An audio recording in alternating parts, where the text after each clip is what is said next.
My passage this morning that I just want us to focus in on comes from the book of Luke, chapter 15, starting in verse 3. It's one of Jesus' parables. And he always told parables that were about his kingdom and what his kingdom was going to be like.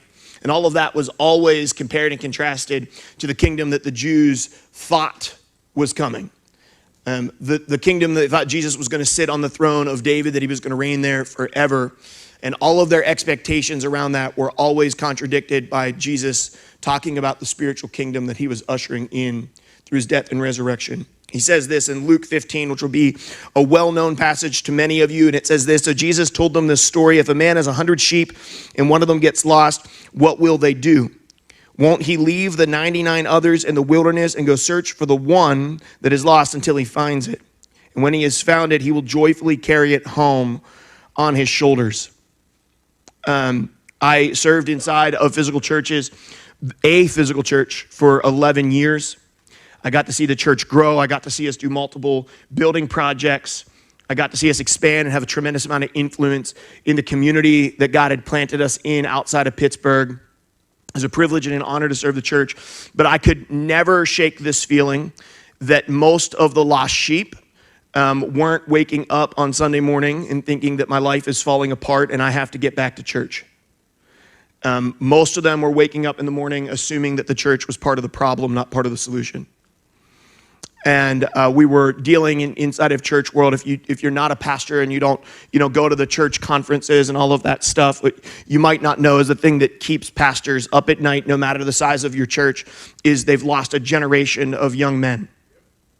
And it's not just like they have stopped coming to church. It's like we just don't really know where they are. Like we know they're out there somewhere, but we can't figure out where they went.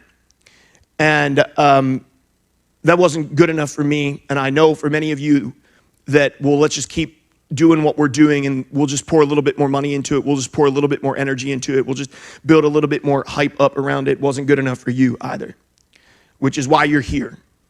Because you want to seek and save the lost.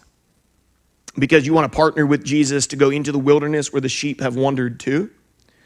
And spoiler alert, what you'll find over this weekend is not just millennial males, but hundreds of thousands, millions, and in gaming culture, billions of people have wandered from the church.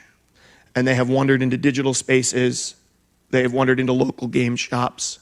They've wandered around Magic the Gathering tables, Pokemon TCG tables. They've gathered with their friends around a beer and pretzels as they played board games, as they rolled up characters, as they pretended to be elves and orcs. And nerd culture isn't just nerd culture and a subculture. It's become the main feature of our culture.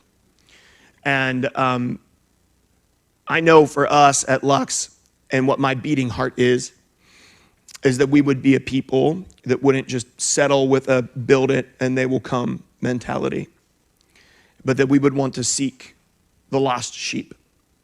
And many of you in this room were probably that lost sheep at one time or another. And that's one of the reasons that you're compelled to seek, to save, to find the lost, and to bring them home to the flock.